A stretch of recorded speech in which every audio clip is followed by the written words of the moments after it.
गुरुदेव को वेद मूर्ति कहते हैं। क्या कहते हैं? वेद माने, वेद माने ज्ञान, ज्ञान की जीवंत प्रतिमा है। हम उनके दूत हैं, हम उनके बच्चे हैं। ठीक है, हम वेद मूर्ति नहीं बन सकते, हमारा स्तर वेद मूर्ति नहीं बनने का है। तो ये बताइए ना, शेर का बच्चा शेर होता है कि उसका भेड़िए की तरह हाथ पैर होता है? छोटा छोटा होता है, लेकिन होता तो शेर की तरह ही है ना। हाथी का बच्चा हाथी होता है कि कुत्ते की तरह बनावट होती है?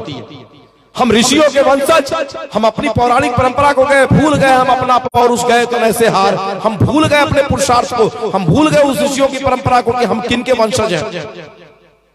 एक घटना आती है, एक कबीले में, ये दृश्य अभी बोलते बोलते मेरे मस्तिष्क पर चढ़ा। एक कबीले में एक बार एक व्यक्ति को बुलाया गया, सामान्य व्यक्ति को। वहां पर पहुंचे, वहां पर एक उत्सव चल रहा था, एक उत्सव चल रहा था। उस उत्सव में ड्रम बज रहा था, लोग गीत गा रहे थे, कुछ गा रहे थे, कर रहे थे। और वहां एक बहुत बड़ी शिला रखी हुई थी और एक व्यक्ति बहुत बड़ा घन लेकर के खड़ा था, एक बढ़िया व्यक्ति, ठीक ठाक। शिला ऐसी थी कि 500 घन मारने पर भी न टूटे।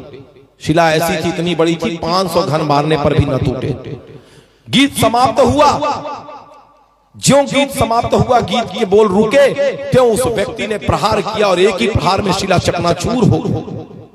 लोग तालियां बजाने लगे, देख के अनुभूति करने लगे, बोले ये कैसे, ये इतनी ताकत कहां से आ गई, ये इतनी सामर्थ्य कहां से आ गई। उस व्यक्ति को, जिसको भाषा समझ में नहीं आ रही, उसने दुभाषिए से पूछा, ये सत्य घटना बता रहे, दुभाषिए से पूछा।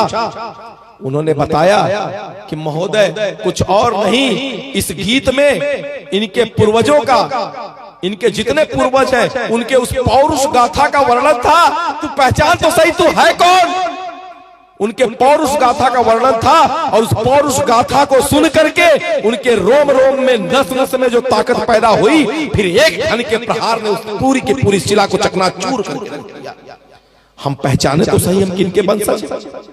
राम के वंशज, कृष्ण के वंशज, भगत सिंह, चंद्रशेखर आजाद, झांसी की रानी। हमारी विरासत को देखिए, कबीर, सुकरात, मीराबाई, ध्रुव, प्रहलाद, विवेकानंद, रामकृष्ण परमहंस, समर्थ गुरु रामदास, किसकी नाम ले, जरा पहचानिए तो सही हम किनके वंशज हैं।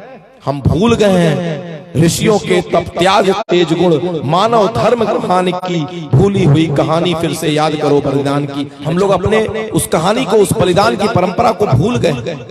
लोक कल्याण की भावना, लोक कल्याण की भावना। आप कुछ नहीं कर सकते, आप वेद मूर्ति नहीं बन सकते। एक काम कर लीजिए, शुरुआत कर दीजिए, नारद जी वाला प्रेम आपको मिलने की ओर रास्ता बनना प्रारंभ हो जाएगा। कौन सा शुरुआत कर दीजिए? एक काम कर सकते हैं कि नहीं? आप वेद मूर्ति नहीं बन सकते, आप ज्ञान के भंडार नहीं बन सकते। बहन जी, माता जी, आधा घंटा का टाइम निकाल के हफ्ता में एक दिन पड़ोसी के यहाँ जा करके इस ज्ञान साहित्य को पहुंचा सकते हैं कि नहीं? बहिनी, ये साहित्य के हम पढ़ ली, हमार जीवन निहाल हो गए, हमारे घरे में समस्या रहे, वो समस्या हल हो गए। तो हम तुहार शुभचिंतक है, तुहार आपन है। हम चाहते हैं कि तबिया से तहु जुड़ जा।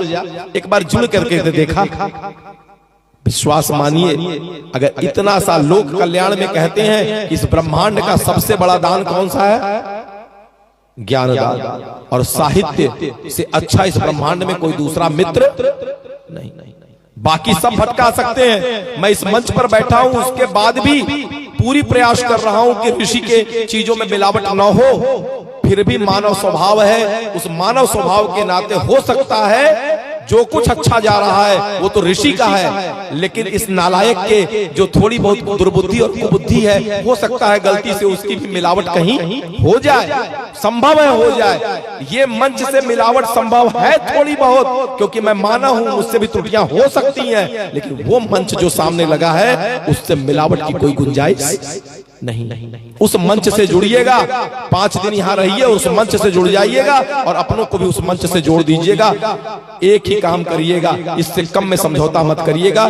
गुरु अर्थात उनके विचार, उनके साहित्य, गुरु से ही जुड़ना है और गुरु से ही जोड़ना है। इससे कम पर समझौता मत करिएगा।